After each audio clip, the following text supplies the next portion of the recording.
there are still millions and millions and millions of women around the world right now in bad relationships, toxic relationships. Every other dating product until Bumble had been solving for the wrong side of the coin. They've been thinking about men. And this is why women are being abused on the dating apps, because if only they would go first, the man wouldn't feel rejected. And I said, okay, great. I know what we're going to do. This leads to Bumble, which was a game changer in its industry. It was the first of its kind. It was the first of its kind in many respects, including just the look and feel and messaging. That's really, as a marketeer, that's the thing I always respected. I mean, I really respected the point of women getting to go first, because I'd never seen that before. I'd never seen that done in the way that it's done on Bumble.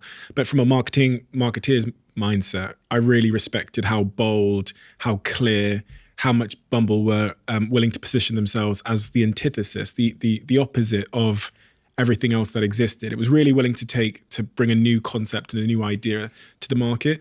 When you look back at the earliest days of Bumble, like the first year, 2 years of Bumble, now with the hindsight of knowing how the dots connected, why did you win? I'm not sure. Did we win? I still feel like we're still. Listen, how many customers did you have over the years? We have a lot. A lot. We have a lot. And that's an interesting point, that it doesn't feel like you've won. Oh, no. Okay, so this is crazy. I, in my head, still feel like we're tiny. Genuinely. I'm not even just saying that to you. Like, the concept of going public and all of these things, in my mind, I go to the office every day and I'm like, okay, how are we going to get off the ground?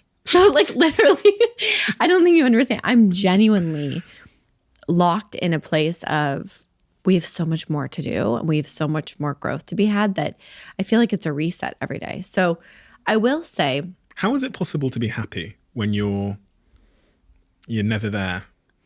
But it's not that I'm never there in a personal sense. It's not like I'm like, oh, I don't feel like validate. It's not that anymore. It's that there are still billions of people around the world that have never heard about Bumble. And there are still millions and millions and millions of women around the world right now in bad relationships, toxic relationships, where they don't understand that they should, can, and eventually will go first in their life.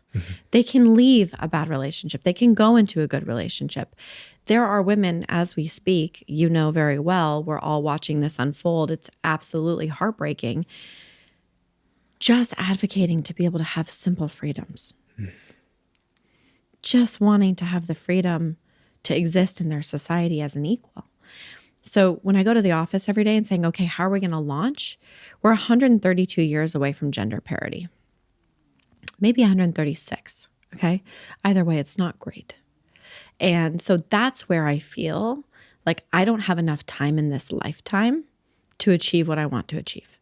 Forget the personal accolades. And I don't care about that stuff. I am personally, on a personal level now, thank God, it's required a lot of, self-care, therapy, wonderful husband, beautiful to healthy children. Thank you, God. I am happy now. But I'm not happy about where women are globally. And that I feel unfulfilled, because until we really look around us and say women are not in these toxic, terrible relationships and living in an unequal playing field, I have got to go to work. I got to get back to the office. And that's how I feel. And for me, I get joy out of pushing this brand forward. I get joy out of the women that come up to me and tell me that they were in an abusive marriage for 20 years and read a story about Bumble and left their spouse and got on Bumble and are happy in healthy relationships. That's what this is all about for me. Going back to the question, which I kind of took us off on a tangent away from, about why you think Bumble won or was successful, was able to break through into that very small category of dating apps or your dating sites where there's really only a handful of real players. Why? Because I know, I have to say something.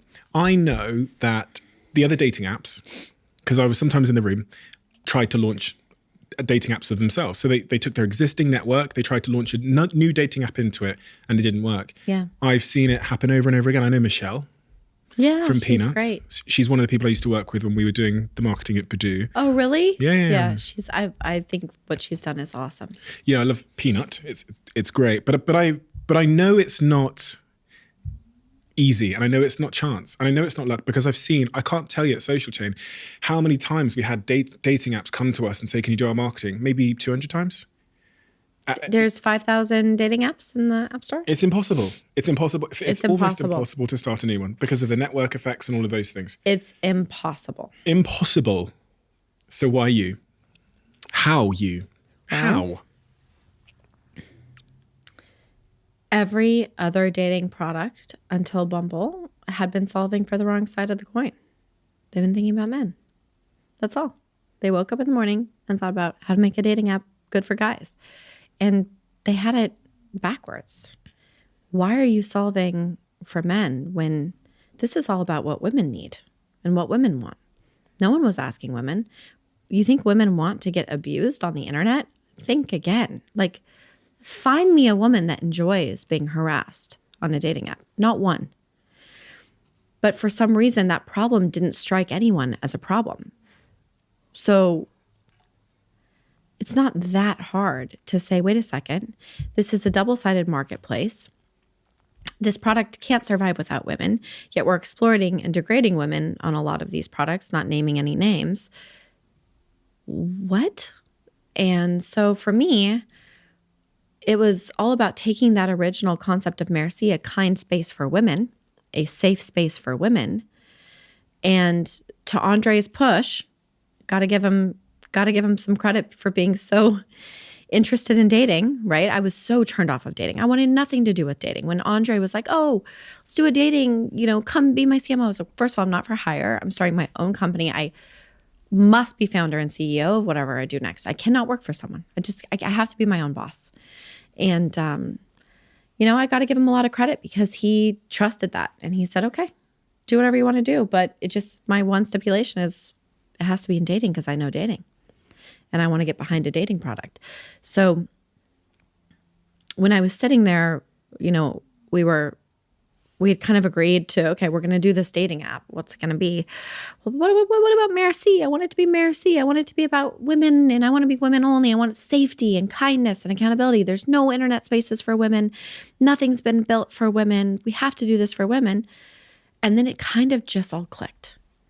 And I sat there, and within literally minutes, it all just wrote itself. I said, wait a second. I know the problem.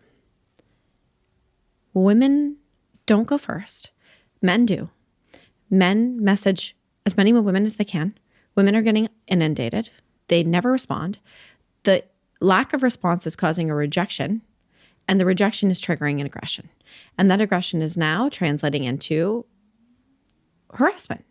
And this is why women are being abused on the dating apps, because if only they would go first, the man wouldn't feel rejected. They'd feel empowered. It would totally calibrate this whole experience. And I said, okay, great. I know what we're going to do. Women have to talk first on this product. And they only have 24 hours to do it.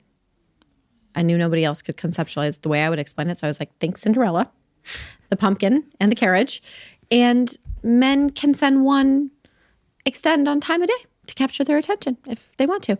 Now, we have to also call out something. This was back in 2014 in a very heterosexual-oriented dating app experience. The landscape has evolved. We have to be inclusive to all.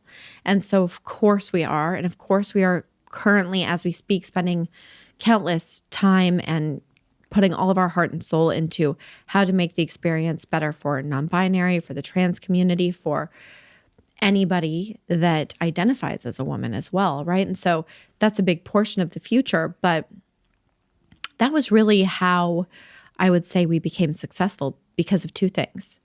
Women, making sure that we were solving for women's real problems on the internet, marketing to women. So when I went back to those sororities and fraternities, instead of going in with, whatever we had gone in at Tinder, I went in with things for women.